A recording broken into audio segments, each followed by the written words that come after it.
ओम सभी को नमस्ते। मंत्रोच्चारण। ओम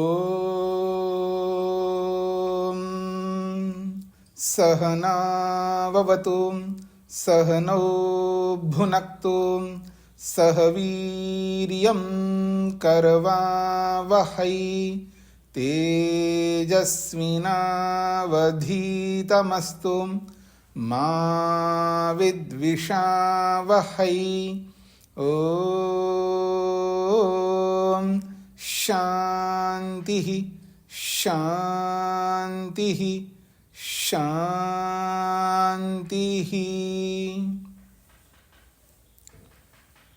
शतपथ ब्राह्मण की कक्षा संख्या 75 है। 7वें अध्याय के 3 ब्राह्मण पूरे हो गए हैं। आज चौथा ब्राह्मण प्रारंभ होना है। पृष्ठ संख्या है 277। एक अलंकारिक वर्णन करते हुए बताया जा रहा है। प्रजापति वै स्वाम दुहितरम प्रजापति वै स्वाम दुहितरम अभिदध्यौ। प्रजापति को क्या हुआ? वै निश्चित रूप से प्रजापति ने स्वाम दुहितरम अपनी दुहिता को, अपनी पुत्री को देखा ध्यान से। अभिदध्यौ, अभिदध्यौ जो है ये क्रियापद है। अपनी पुत्री के प्रति उनका ध्यान गया।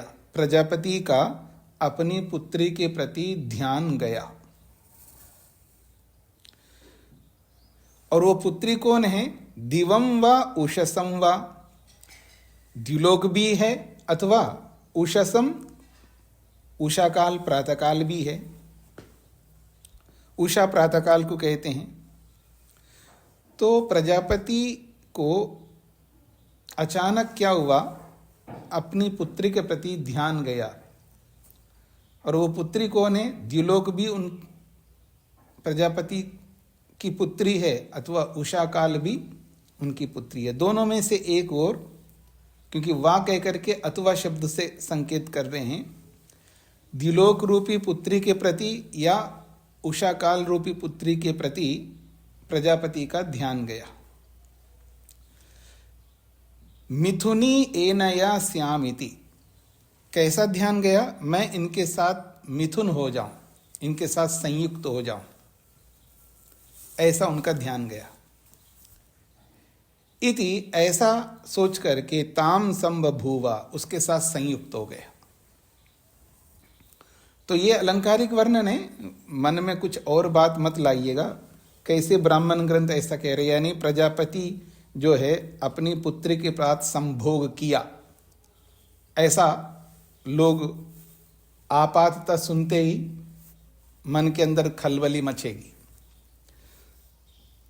क्योंकि यहाँ पुत्री कौन है? द्युलोक है। पुत्री कौन है? उषा काल है। तो प्रजापति के मन में आया, अचानक जो है प्रजापति अपनी पुत्री के प्रति ध्यान बढ़ाया, तो उसको अच्छा लगा। तो उसने क्या किया? मिथुनी एनया श्यामिति, उसके मन में आई इसके साथ मैं संयोग करूं, ऐसा सोच करके ताम संबभूवा, उस पुत्री के साथ संयोग किया। जब ऐसा किया है तो देवों के मन में खलबली मच गई। तद वै देवानाम आग आसह, ऐसा करने पर देवानाम, देवताओं को जो है आग आसा, उनको पता लगे तो बड़ा अपराध हो गया। कैसे अपनी पुत्री के साथ संयोग कर सकता है पिता? य इत्थम स्वाम दुहितरम अस्माकं स्वसारम करोति इति।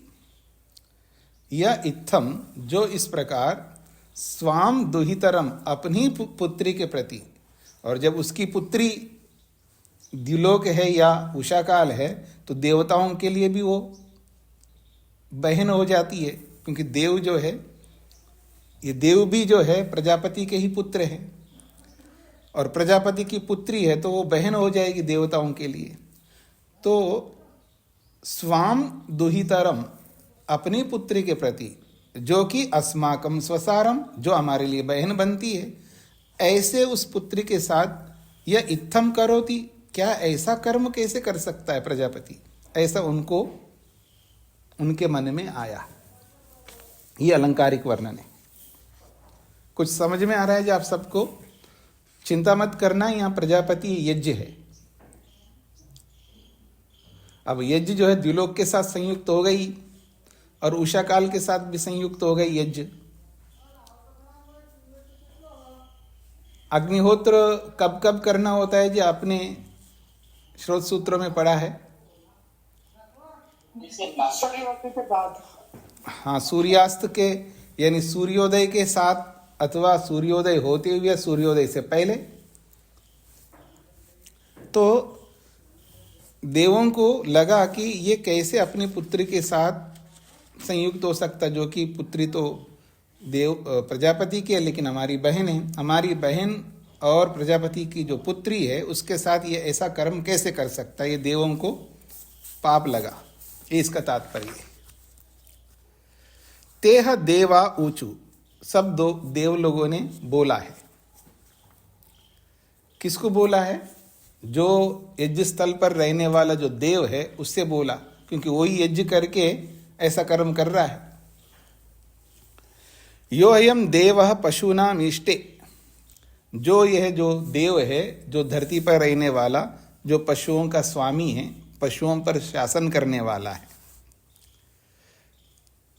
अतिसंधम व अयम चरति, अयम ये जो प्रजापति है ये अतिसंधम व चरति। संधम का मतलब होता है मर्यादा और अतिसंधम का मतलब अमर्यादित। अमर्यादा से ये विचरण कर रहा है ये प्रजापति।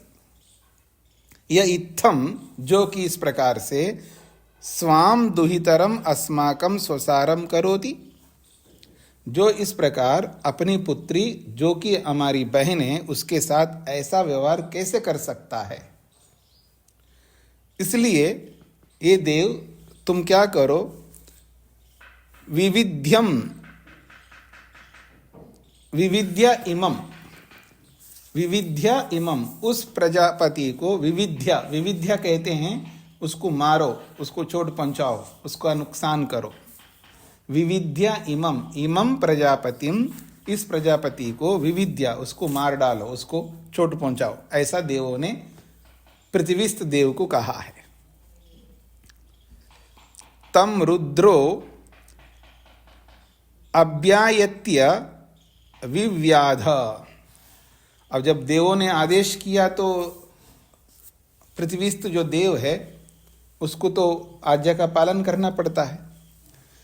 तम, उस प्रजापति को, रुद्र, जो पृथ्वीस्थ जो देव है वो रुद्रीय देव होता है, अर्थात रुद्र देवता वाला होता है।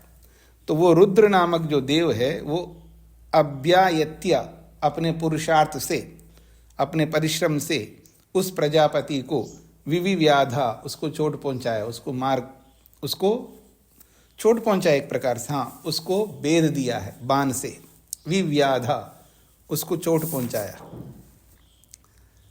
तस्य सामी रेतः प्रचस्कंद, तस्य रेतः सामी प्रचस्कंद, उस प्रजापति का जो वीर्य है वो सामी, बीच में ही। ये सामी शब्द अनेक बार पीछे आया था जी। सामी शब्द हो मध्य के लिए आता है, बीच में। तो जब वो उस उषा के साथ में अथवा उस द्युलोक के साथ युक्त हो रहा था तो उनको सहन नहीं हुआ देवों को, और उन्होंने पृथ्वीस्थ रुद्र को बोला तो उसने अपना बाण चलाया।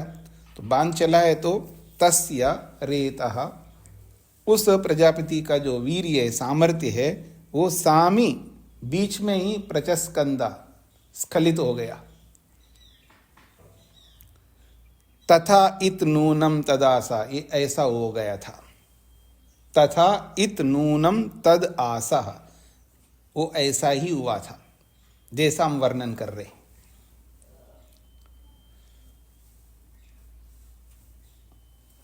स्पष्ट हो रहा है जी? अब इस संबंध में एक उदाहरण दे रहे हैं याज्ञवल्क्य। तस्माद एतद ऋषिना अभ्यनोक्तम। तस्माद, इस बात को लेकर के, इसी कारण से, एतद ऋषिना, ये जो मंत्र ऋषि है वो भी अभ्यनुक्तम, ऐसा ही कहा है। क्या कहा है? पिता यत् स्वाम दुहितरम अधिष्कन क्षमया रेत संजग्मानो निषिंचद इति। ये मंत्र का अंश है, ये ऋग्वेद का मंत्र है। ऋग्वेद के 10वें मंडल के 61वें सूक्त का 7वां मंत्र है। पूरा मंत्र इस तरह है। ऋग्वेद मंडल 10 सूक्त 61 मंत्र संख्या 7। पिता यत् स्वाम दुहितरम अधिष्कन क्षमया रेतः संजग्मानो निषिंचत। तो यहाँ पर एक पंक्ति दिया है याज्ञवल्क्य ने, दूसरी पंक्ति है स्वाध्यो अजनयन ब्रह्मदेवा वास्तोष्पतिम व्रतपाम निरतक्षण, ये दूसरी पंक्ति है। अब इसका ऋग्वेद के 10वें मंडल का स्वामी जी ने तो किया नहीं, 7वें मंडल तक किया है और 7वें मंडल में भी पूरा नहीं कर पाए। अब इसका जो भाष्य है जो मैं पढ़ रहा हूँ, ये स्वामी ब्रह्ममुनि जी का भाष्य है। स्वामी ब्रह्ममुनि जी ने जैसे वेदों दर्शनों का भाष्य किया है, जैसे उन्होंने निरुक्त का भाष्य किया है, और ऐसे भी बहुत सारे ग्रंथ लिखे हैं, उनका ये भी है। जो छूटा हुआ भाष्य है स्वामी दयानंद के द्वारा, वो बचा हुआ उन्होंने स्वयं कर दिया है। उसका अर्थ मैं पढ़ रहा हूँ, हिंदी का अर्थ पढ़ रहा हूँ। क्षमया संजग्मानः, संतान की भूमि रूप पत्नी से, संतान की भूमि रूप पत्नी से संगत होता हुआ, तथा रेता सिंचन, गर्भाधान रीति से वीर्य का सिंचन करता हुआ, पिता स्वाम दुहितरम अधिष्कन, पिता अपनी कन्या को प्राप्त करता है, अर्थात उत्पन्न करता है। हे पुत्र नहीं प्राप्त करता, उत्पन्न करता है, पुत्र नहीं प्राप्त करता। तब स्वाद्यः देवाः ब्रह्म जनयन, दूरदर्शी विद्वान ज्ञान को, गृहस्थ ज्ञान को, नियम को प्रकट करते हैं, घोषित करते हैं। वास्तोष्पतिम व्रतपाम निरतक्षण, उस कन्या को गृहपति घर की स्वामी रूप में पितृकर्म की रक्षिका निर्धारित करते हैं। आपने धर्म सूत्रों में भी पढ़ा है, याद आ रहा हो आपको, जहाँ दाया भाग की बात आई थी। तो अगर पुत्र नहीं हो तो पिता की संपत्ति किसको मिले, याद आ रहा है आप सबको?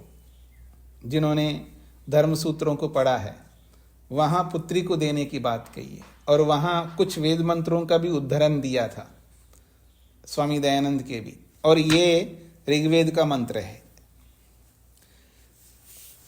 इसके भावार्थ में लिख रहे हैं, यदि पुरुष के पत्नी समागम अर्थात वीर्य सिंचन करने पर, यदि पुरुष के पत्नी समागम अर्थात वीर्य सिंचन करने पर पुत्र को ना प्राप्त करके केवल कन्या को प्राप्त करता है, तब वह कन्या पितृकर्म की रक्षिका तथा पिता के घर की संपत्ति की स्वामी होती है।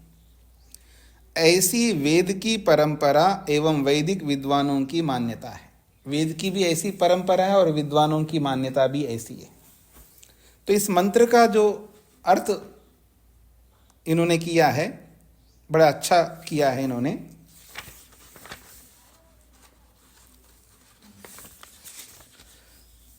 वो कह रहे हैं गर्भाधान रीति से, मंत्र का अर्थ बोल रहा हूं दोबारा, रेता सिंचन जो मंत्र में आया, गर्भाधान रीति से वीर का सिंचन करता हुआ पिता स्वाम दुहितरम अधिष्कन, पिता अपनी कन्या को प्राप्त करता है। वीर सिंचन करता है पुत्रोत्पत्ति के लिए, लेकिन पुत्र तो उत्पन्न नहीं हुआ, पुत्री उत्पन्न होती है। पुत्र नहीं प्राप्त करता तब स्वाध्या देवा ब्रह्म जनयन, दूरदर्शी विद्वान ज्ञान को, गृहस्थ ज्ञान को, नियम को प्रकट करते हैं, अर्थात घोषित करते हैं। वास्तोष्पतिम व्रतपाम निरतक्षण, उस कन्या को गृहपति घर की स्वामी रूप में पितृकर्म की रक्षिका निर्धारित करते हैं।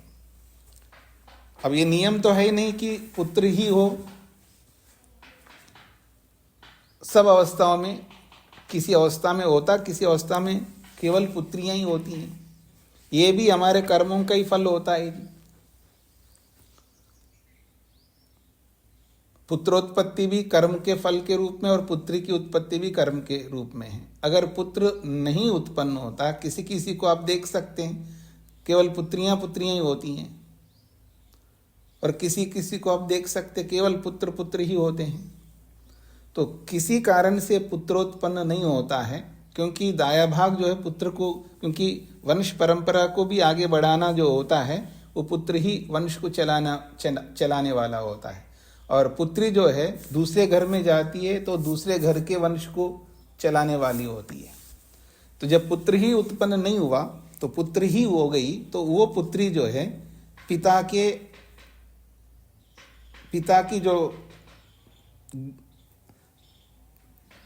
के घर की जो संपत्ति होती उसके रक्षक बनती है, और उस वंश को फिर आगे, पिता के वंश को आगे बढ़ाने वाली होती। इस रूप में इसका अर्थ किया इन्होंने। और यहां पर जो है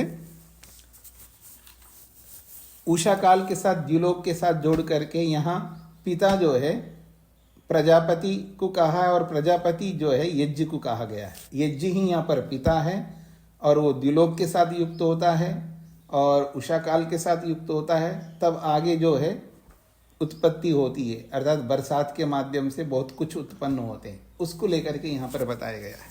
तो आइए, पिता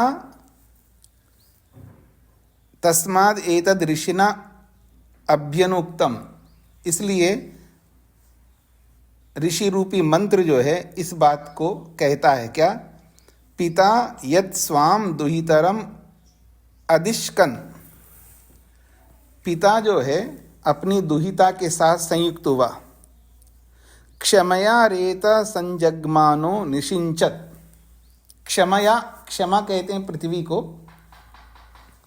पृथ्वी का एक बहुत अच्छा नाम है जी क्षमा। क्षमा को क्षमा क्यों कहते हैं, बहुत सहन करती है जी धरती हमारे को। धरती जितनी हमारे को सहन कर सकती है उतना तो कौन करेगा। और जहाँ धरती का नाम क्षमा है और वहाँ स्त्री को भी क्षमा कहते हैं, स्त्री का भी नाम क्षमा है। पुरुष की अपेक्षा स्त्री ज़्यादा सहन करती है, ये जग जाहिर है, शास्त्रोक्त भी है। और चाणक्य ने स्त्री के बहुत सारे गुण बताए, पुरुष की अपेक्षा से बहुत अच्छे अच्छे गुण बताए। उन अच्छे अच्छे गुणों में एक गुण ये भी बताया है कि पुरुष की अपेक्षा 7 गुना अधिक स्त्री सहन करती है। पुरुष की अपेक्षा से 7 गुना अधिक जो है सहन करने का सामर्थ्य है। ये भी हो सकता है, कोई कोई पुरुष हो सकता है जो स्त्री से भी अधिक सहन करता हो, पर हर पुरुष नहीं, ये सामान्य नियम। तो स्त्री को भी क्षमा कहते, धरती को भी क्षमा कहते। तो कहते हैं क्षमया रेता संजग्मानु, जब देवों ने रोका है प्रजापति को तो उसका वीर्य स्खलन हुआ, तो कहाँ गिरेगा वो वीर्य, तो धरती पर गिरेगा। तो रेता क्षमया संजग्मानः, वो रेत जो है पृथ्वी के साथ संयुक्त हो गया। निषिंचत अर्थात वहां पर सिंचन हुआ, यानी धरती पर वीर्य का सिंचन हो गया। इति तद तद अग्नि मारुतम इत्युक्तम, ये बात अग्नि मारुत नामक सूक्त में कहा गया है। ये जो अभी ऋग्वेद का जो 10वें मंडल का 61वां जो सूक्त है, ये इस सूक्त को वो कह रहे हैं अग्नि मारुतम इति उक्तम, अग्नि मारुत नामक सूक्त में कहा गया है। सूक्त के अलग अलग नाम होते हैं जी, जैसे श्रद्धा सूक्त है, ऐसे अलग अलग सूक्त हैं। ऋग्वेद में सूक्तों के भी नाम रखे गए हैं। सभी सूक्तों के नाम नहीं मिलते हैं, लेकिन किसी किसी सूक्त के नाम मिलते हैं। तो ये जो सूक्त है 61वां सूक्त, इसको अग्नि मारुत यानी अग्नि और वायु सूक्त कहते, अग्नि वायु सूक्त कहलाता है। तो अग्नि मारुत सूक्तम इत्युक्तम, अग्नि मारुत नामक सूक्त में ये मंत्र को कहा है। तस्मिन् तद व्याख्यायते, उसी सूक्त में इस बात की व्याख्या की गई है, ऐसा याज्ञवल्क्य उद्धरण दे रहे हैं। यथा तद देवा रेता प्रजनयन, यथा तद देवा रेता प्रजनयन तेषां यदा देवानां क्रोधो व्येत। तो इसको उल्टा समझते हैं, यदा तेषां देवानां क्रोधो व्येत, यदा जब उन देवों का क्रोध ठंडा हो गया। वेद का मतलब है शांत हुआ, वेद शांत हुआ। क्या? क्रोधः, किनका क्रोध? तेषां देवानां, उन देवों का जो क्रोध है जैसे शांत हुआ, तब देवा रेता प्राजनयन। अब वो जो प्रजापति से रेत वीर्य जो है स्खलित हुआ है, अब उसका सदुपयोग करना है। तो देवों ने क्या किया? उस वीर्य का सदुपयोग किया, उन्होंने प्रजा को उत्पन्न कर दिया उस वीर्य से। ये इसका तात्पर्य है।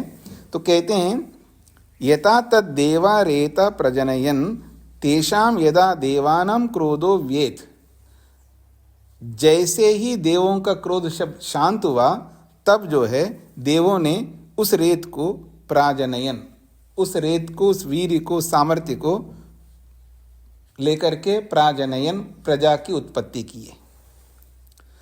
अथ प्रजापतिम अभिषंजन, और उसके बाद जो प्रजापति को रुद्र ने बींदा था, उसकी अभिषंजन, उसकी चिकित्सा की है।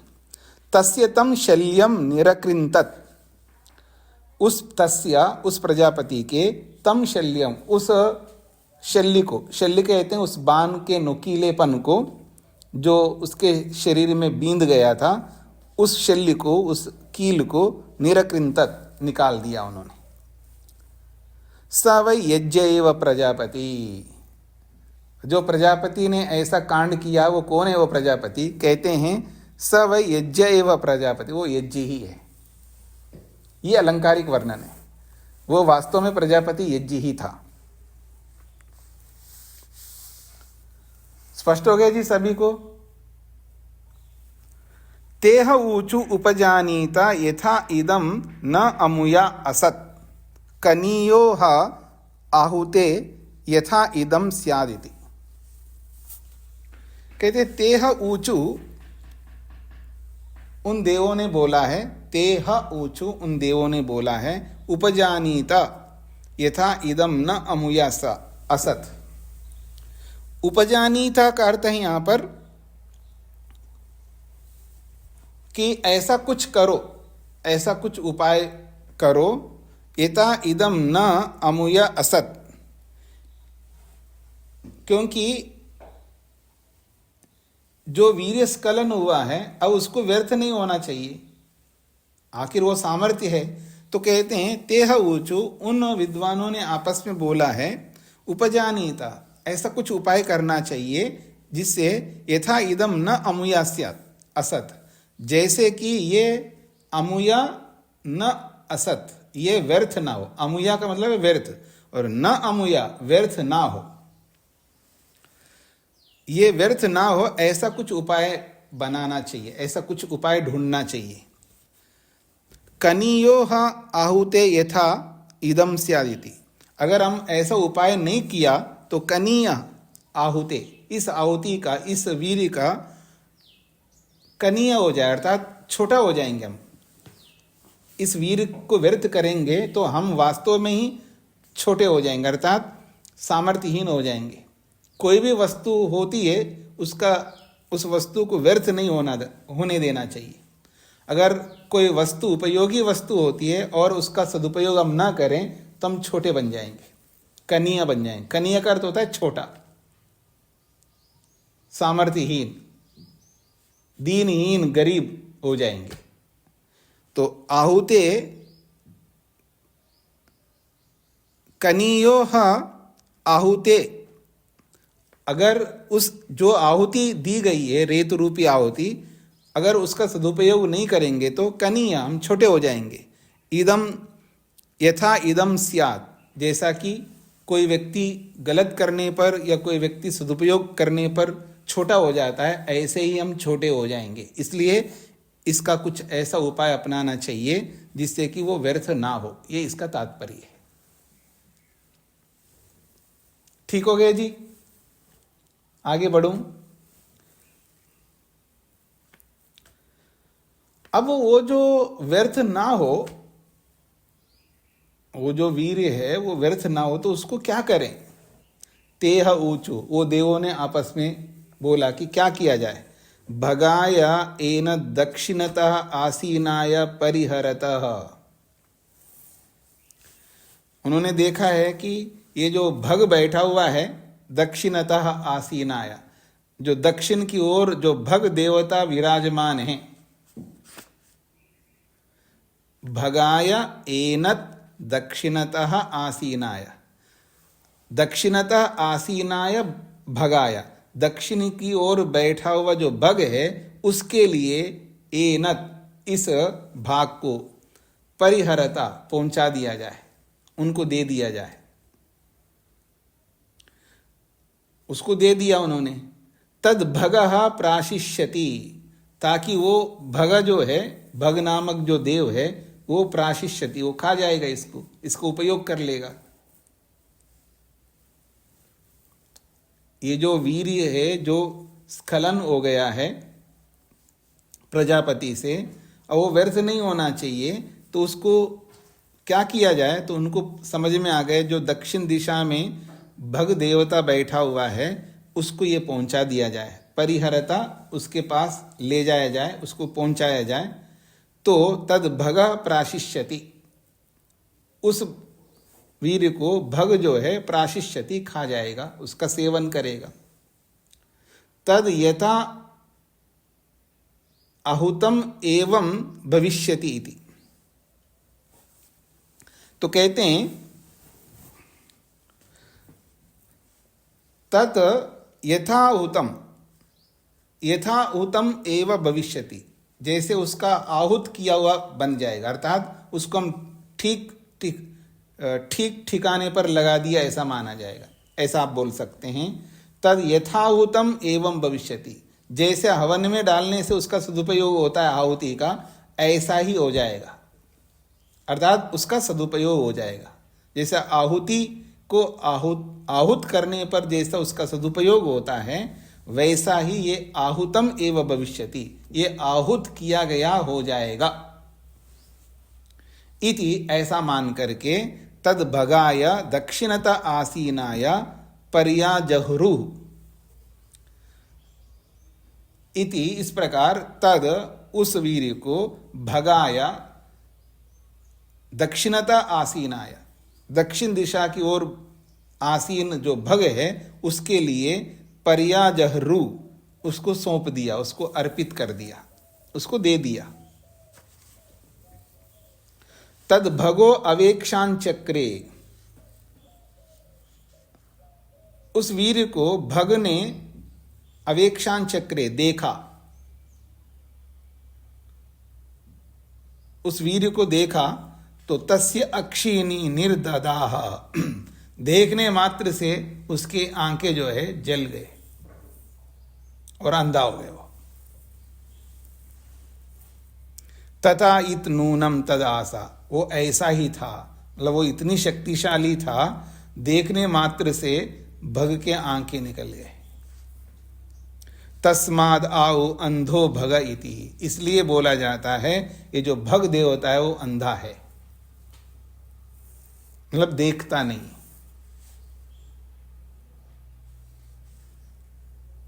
क्या मतलब है जी? भग जो है वो देखता नहीं, अंधा है। इसका मतलब है ये नहीं देखता किसको देना किसको नहीं है। वो भग तो कल्याण स्वरूप होता है, वो कल्याण ही करता रहता है सबका। जो भग देवता है वो कल्याण करता है, वो देखता नहीं किसको दूं किसको नहीं दूं। हाँ जी, आप हवन करते हैं तो हवन का जो लाभ है वो सबको मिलता है या केवल धार्मिक लोगों को मिलता है जी?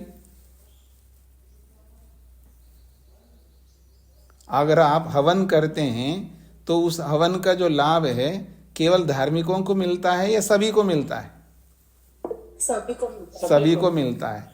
तो अंधा ही तो हुआ है ना वो भगा देवता, वो सबको दे रहा है, देखता नहीं किसको देना चाहिए किसको नहीं देना है, इसलिए वो भगा कैसा है? वो अंधा है, वो सबको देता है। तस्माद आहु अंधो भगा इति, इसलिए कहा जाता है ये जो भगा देवता है वो अंधा है, इसलिए वो सबका कल्याण करता है। अब वो अंधा हो गया, अब क्या करे? उस आहुति को और किसी को देना चाहिए। तेह ऊचू, फिर उन देवताओं ने आपस में बोला है, नो नु एव अत्र अशमत, वो कहते हैं नो नु एव अत्र अशमत, भगा को देने पर भी ये जो वीर्य है, नो नु, नु का मतलब निश्चित रूप से नो नहीं। वैसे ये जो नो होता है ना जी, इसको संधि विच्छेद करेंगे तो क्या होगा? ना उ बनेगा, ना उ नो। यदि संधि विच्छेद आप करेंगे तो ना उ नु एव अत्र अशमत, वो जो वीर्य है यहां पर भी अर्थात भग को देने पर भी शांत नहीं हुआ, अपना प्रचंड स्वरूप को शांत नहीं किया उसने। पूष्ण एनत परिहरता, जब वहां भी शांत नहीं हुआ वो, तो फिर उन्होंने सोचा है कि अच्छा इसको पूष्ण, पूषण देवता को दे देते हैं। पूष्ण एनत परिहरता, तो इसको जो है पूषा के लिए दे देते हैं। जब भगा को देने पर वो अंधा हो गया तो इसको पूषा देवता को दे देते हैं। तो उन्होंने कहा पूष्ण एनत परिहरता, पूषा को ये वीर्य दे देना चाहिए, यानी पूषा देवता को इस वीर्य को पहुंचा देना चाहिए। तत्पूष्णे पर्याजहरु, तत् उस वीर्य को पूष्णे पूषा देवता के लिए पर्याजहरु पहुंचा दिया। तत्पूषा प्राशः, और उसको पूषा ने खा लिया। जैसे उसने खा लिया, तस्य दतो निर्जघाना, क्योंकि उसको पूषा ने खाया तो उसके दांत ही जल गए।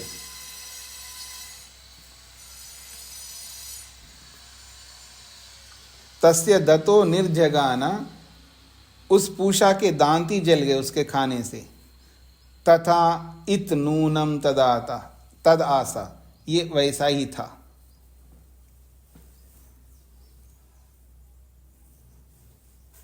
तो पूषा ने खा लिया तो वो भी उसके दांत जल गए जी।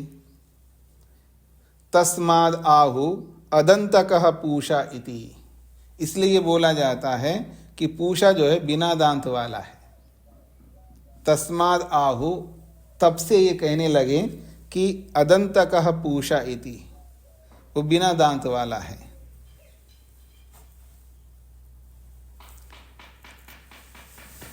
क्योंकि पूषा को जो भी हम दे देते वो सबको पी जाता है, वो चबाता नहीं है।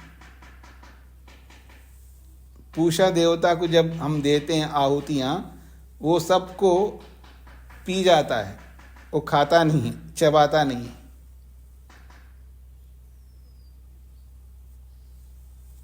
तस्मात् यम पूष्णे चरुम कुर्वन्ति प्रपिष्टानम एव कुर्वन्ति यथा अदंतकाय एवं।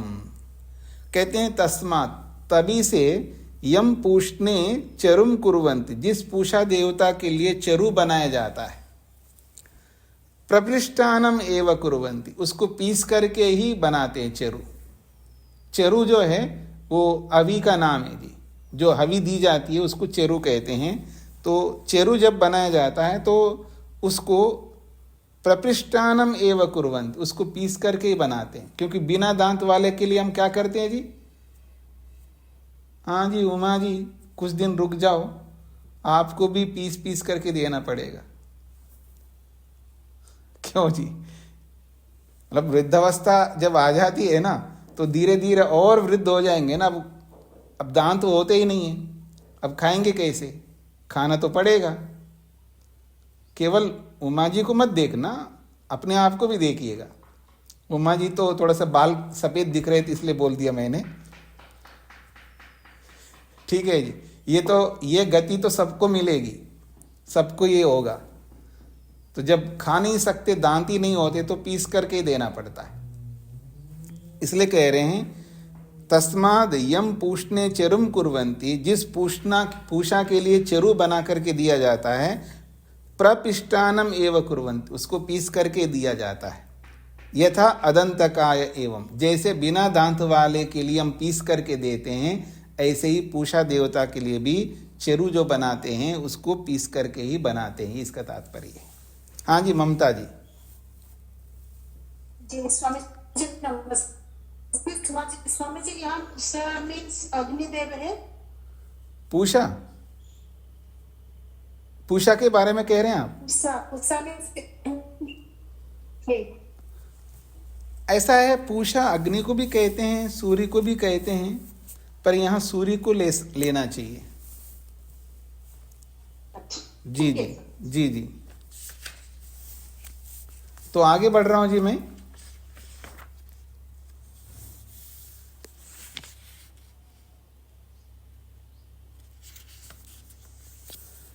तेह ऊचु, उन देवों ने विचार किया है, पूषा को दिया है तो पूषा के दांत ही खराब हो गए जी, जल गए, अब क्या करें, उसके अंदर ज्यादा सामर्थ्य है। ये सारा अलंकार चल रहा है जी। इसका तात्पर्य है कि जो हम आहूत करते हैं केवल एक ही देवता नहीं खाता है जी, उसको अनेक देवताओं को प्राप्त होता है, इसका तात्पर्य है। अब उस तात्पर्य को समझाने के लिए उन्होंने ऐसा एक कथा रची है, इस रूप में आप देख सकते हैं।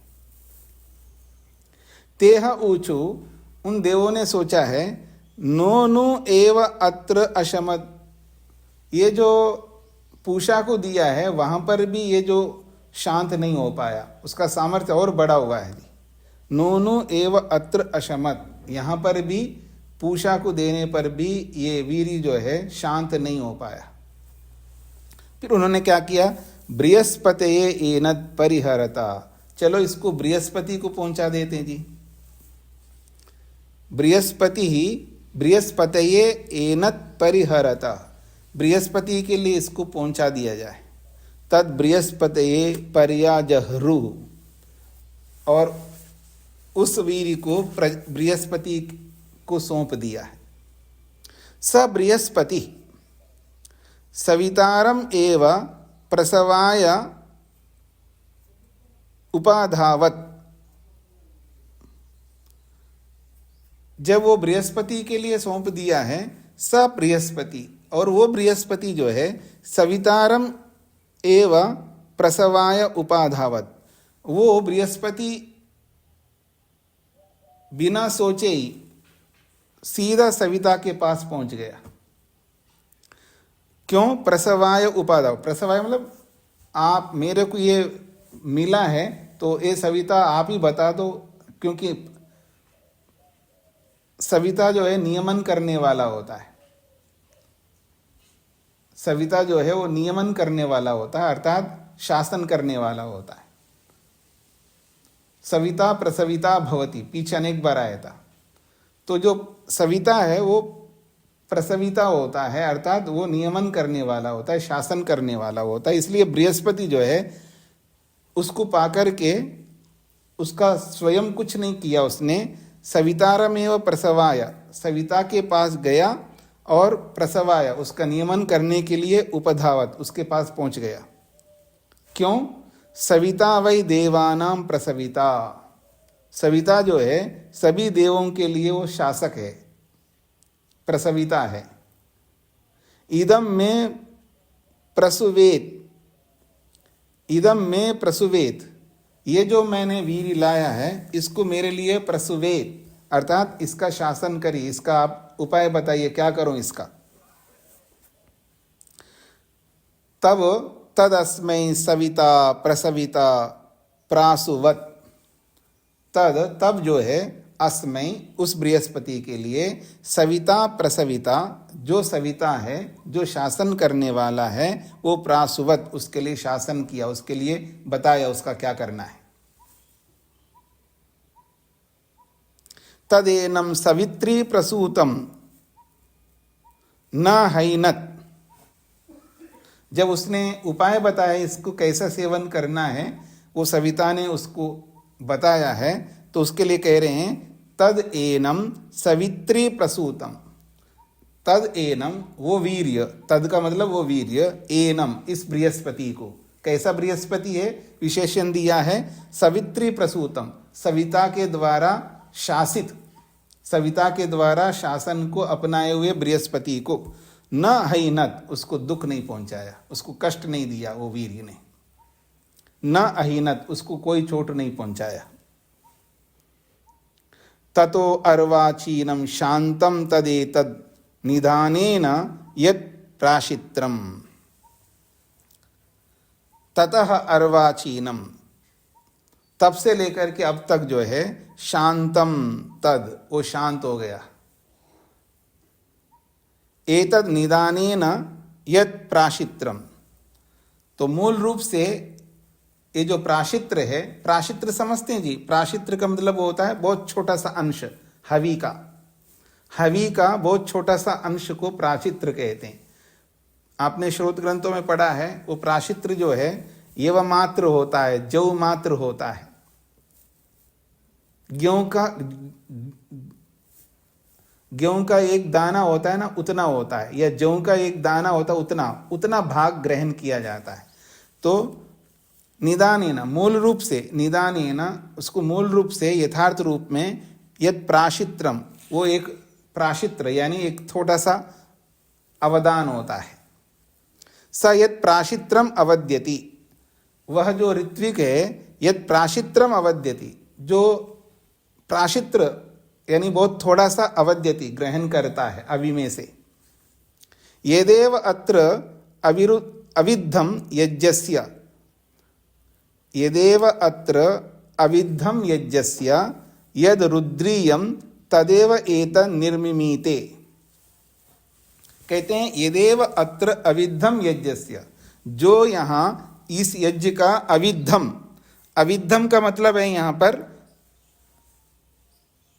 ताड़ना हुई है, इस यज्ञ का, जहाँ इस यज्ञ को जो अविद्धम जो बींदा है रुद्र ने, यद इंद्रियम यद रुद्रियम, जो रुद्र देवता के द्वारा इस यज्ञ को जो बींदा था, उस ताड़ना को तदेव एतन् निर्मिमीते, उतनी मात्रा को दोबारा बनाया जाता है।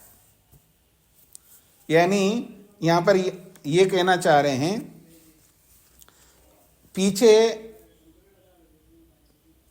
रुद्र ने उस प्रजापति को बींधा था, बींधा था का मतलब है उसको चोट पहुंचाया है प्रजापति को, और प्रजापति यज्ञ है और यज्ञी प्रजापति है, तो उस रुद्र ने किसको बींधा है जी? यज्ञ को बींधा है। तो उसी बात को यहाँ पर बोला जा रहा है, इस 9वें खंड में यदेव अत्र अविद्धम यज्ञस्य, जो यहाँ इस यज्ञ को अविद्धम, जो कि बींधा गया था, यद रुद्रियम, जो रुद्र के द्वारा, तदेव एतन निर्मिमीते, उतने भाग का वापस निर्माण करता है। यानी वहां चोट पहुंचा है, उसकी चिकित्सा की गई है, उसमें से एक प्राशित्र मात्रा हटा दिया जाएगा तो उसको दोबारा बनाया जाता है।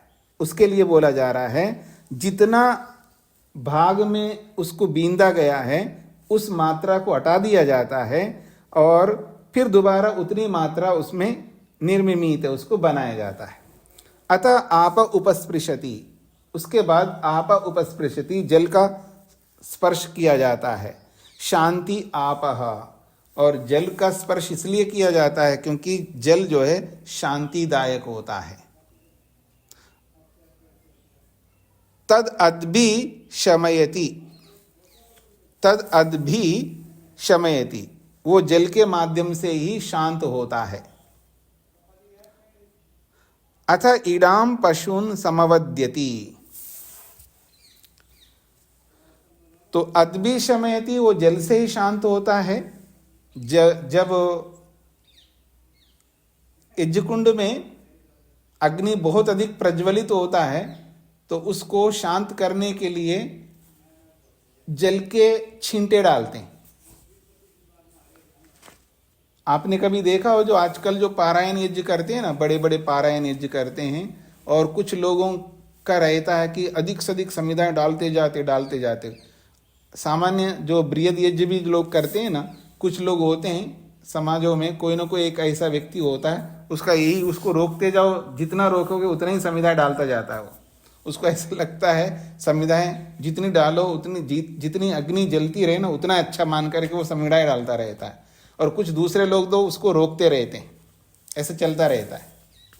जब संविधाएं ज़्यादा हो गए, अग्नि ज़्यादा प्रज्वलित हो जाते हैं, अग्नि ज़्यादा प्रज्वलित हो जाती है, तब क्या करते हैं, कुछ जल के छींटे उसमें लगाते हैं।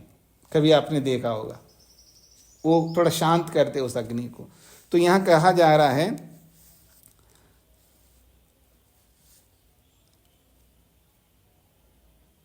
अथ आपह उपस्पृशति, जल का स्पर्श करता है। शांति आपह, क्योंकि जल जो है शांति देने वाला होता है। फिर कह रहे हैं तद अद्भि शमयति, उसको, उस प्रज्वलितता को, उस तीव्रता को, उस तीव्र वीर्य को अगर कोई शांत करने वाला है, अद्भि शमयति, वो जल ही उसको शमन करता है, शांत करता है। यहां तक प्रक्रिया पूरी हो गई।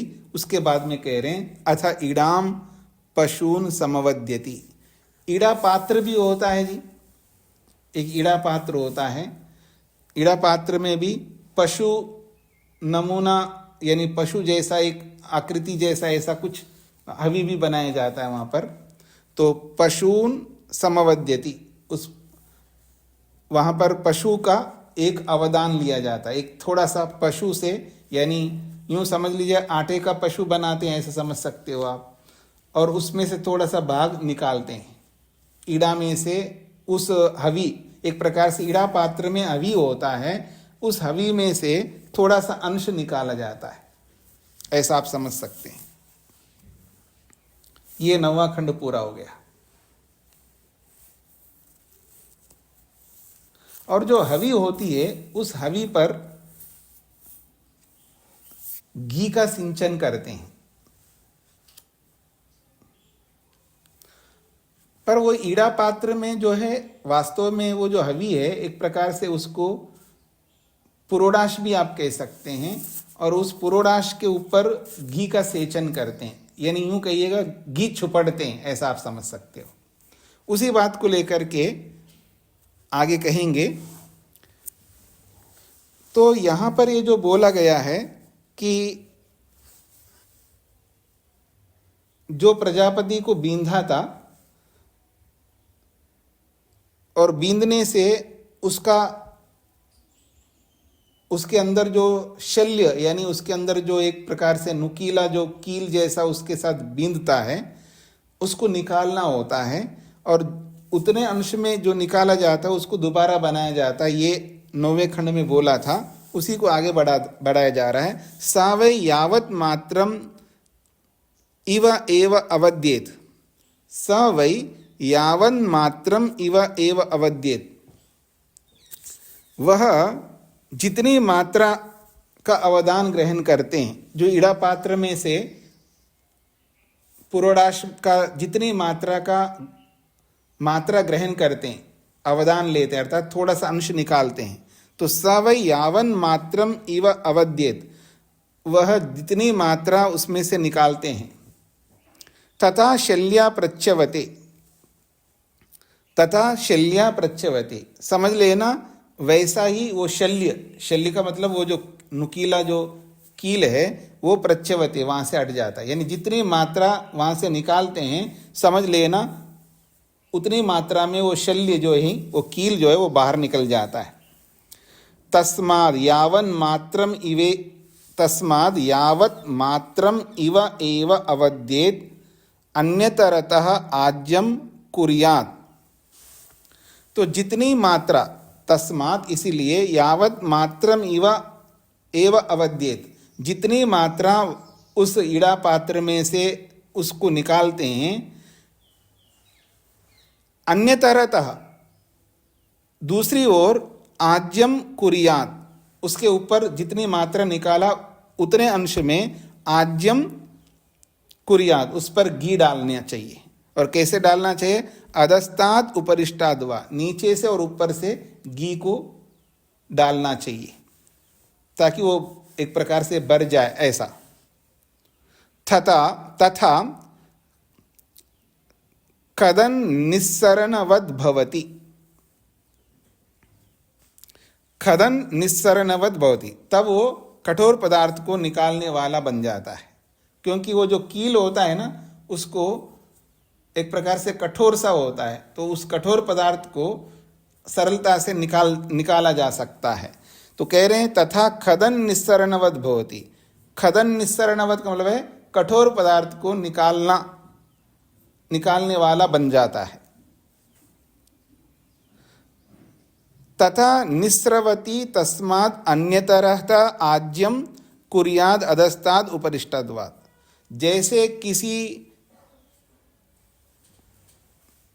वस्तु को कील ठोक दो आप और वहां से थोड़ा सा अंश निकाल दो तो वो कील अनायास निकल जाता है। जैसे लकड़ी होता है, लकड़ी में एक कील ठोक दीजिएगा आधा, अब उसको निकालना है हमको, तो वो निकल नहीं रहा है, तो उसके आसपास का उस लकड़ी को तोड़ दो थोड़ा सा, तो सरलता से वो कील निकल जाता है।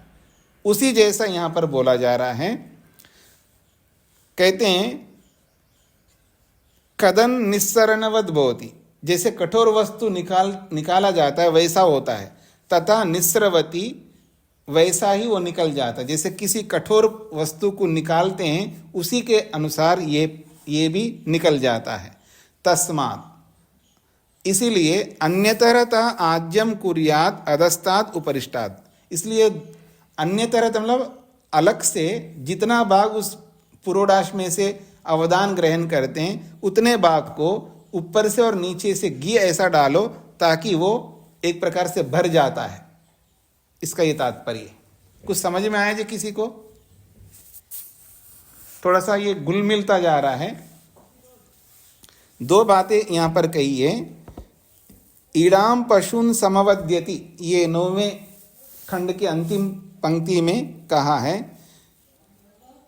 अथ ईड़ाम पशुन समवद्यति, जो ईड़ारूपी या ईड़ाम यानी ईड़ारूपी पशु को वो निकालता, अर्थात पशु से ईड़ा थोड़ा सा भाग निकालते हैं।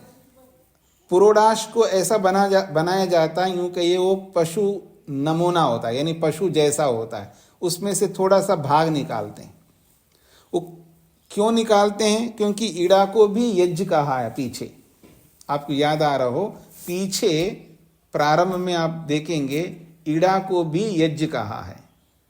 अब यहाँ यज्ञ बन रहा है ईड़ा और उसको बींदा है रुद्र ने, तो उसके अंदर बींदा है, तो एक प्रकार से उसके जैसे बींदने का मतलब है जैसे किसी बाण से बींदता है व्यक्ति, वैसे बींदा है।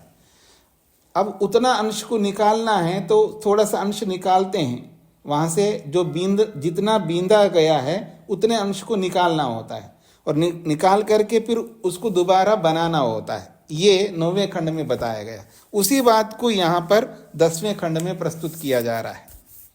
तो जितनी मात्रा वहाँ पर निकाला जाता है उतनी मात्रा को पूर्ण किया जाता है। तो कैसे निकाला जाता है? जैसे किसी कील को किसी वस्तु के साथ टोकते हैं, यानी कील लगाते हैं किसी वस्तु को, तो उसको निकालने के लिए थोड़ा सा अंश निकालते हैं।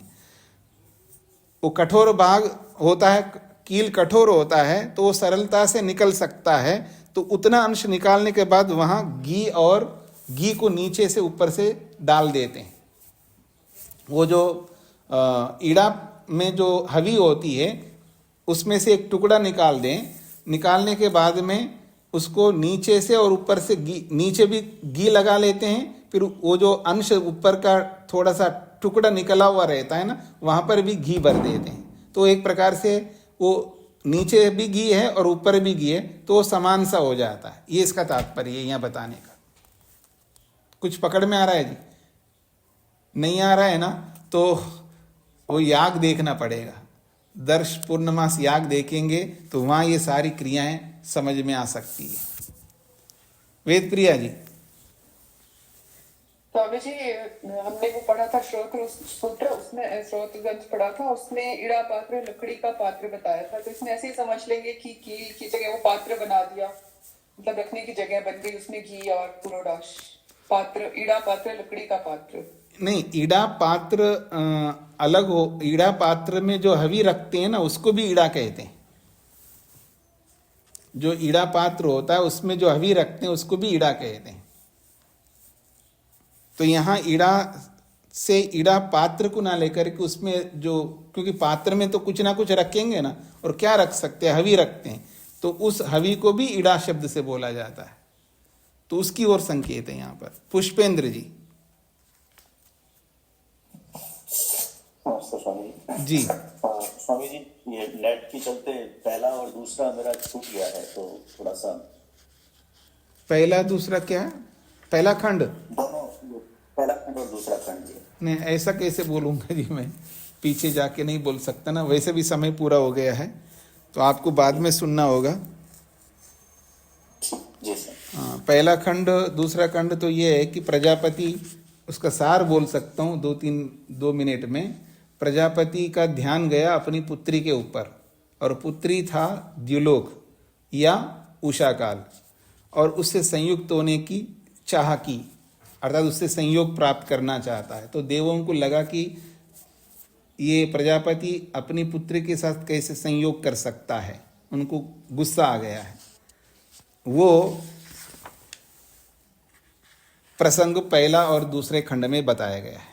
फिर उसका आगे की उपाय बताए गए कि वो प्रजापति वास्तव में यज्ञ होता है और वो द्युलोक के साथ में, उषा काल के साथ में जुड़ता है। तो ये सारी प्रक्रिया आगे चली। वर्मा जी। नमस्ते स्वामी जी। जी। वो पृष्ठा तीसरा लाइन की पहला शब्द है, वो पृष्ठा वाली क्या होता? कौन सा लाइन है जी? 10वें का तीसरी लाइन का पहला शब्द। 10वें खंड का जी, तीसरे लाइन जो है पहला, वो पृष्ठा। नहीं, वो आप गलत पढ़ रहे हैं। ये कहता है अधस्तात् उपरिष्टात्। अच्छा। अधस्तात् का मतलब नीचे से, उपरिष्टात् का मतलब ऊपर से, मतलब नीचे भी घी लगाया जाए और ऊपर भी घी लगाया जाए। आज्यम पृष्ठा है, पृष्ठा है ये। उपरिष्टात्, पृष्ठा। जी धन्यवाद स्वामी। ये पूरा शब्द है। अधस्तात् पूरा शब्द है, उपरिष्टात् पूरा शब्द है। तो नीचे से और ऊपर से घी लगाने की बात कही है। यानी आप ऐसा करिएगा, एक क्या बोलूं मैं,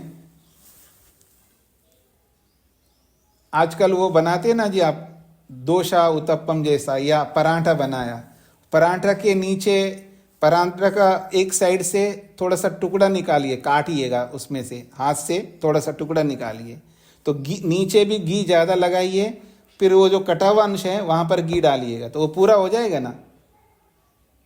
नीचे से भी घी लगाओ, ऊपर से भी लगाओ, नीचे घी लगा करके यानी नीचे घी रखो और उसके ऊपर भी घी डाल दो तो एक बराबर सा हो जाता है, ऐसा कहना चाह रहे हैं। उसकी परिकल्पना आपको करनी होगी। एक गोल सा रोटी भी ले सकते हो आप, नीचे घी पूरा तर कर दो, नीचे पूरा घी लगा दो, जैसे राजस्थान के लोग कई बार ऐसा कर देते हैं। और फिर एक साइड से एक टुकड़ा काट दो, फिर ऊपर से घी लगा के और वहाँ घी इतना डाल दो ताकि वो जो कटा हुआ भाग में घी भर जाए, ऐसा यहाँ पर कहा जा रहा है। और उसको 11वें खंड में और उसी तरह बताया जा रहा है कि वो आपको आगे पता लग जाएगा। तो ये है उपरिष्टाद, अधस्ताद उपरिष्टाद का मतलब नीचे से ऊपर से घी लगाना या घी का सेचन करना, घी डालना, ऐसा आप कह सकते हैं। तो इतना ही रखते हैं जी आगे आज। ओम शांति शांति शांति ही। सभी को नमस्ते जी।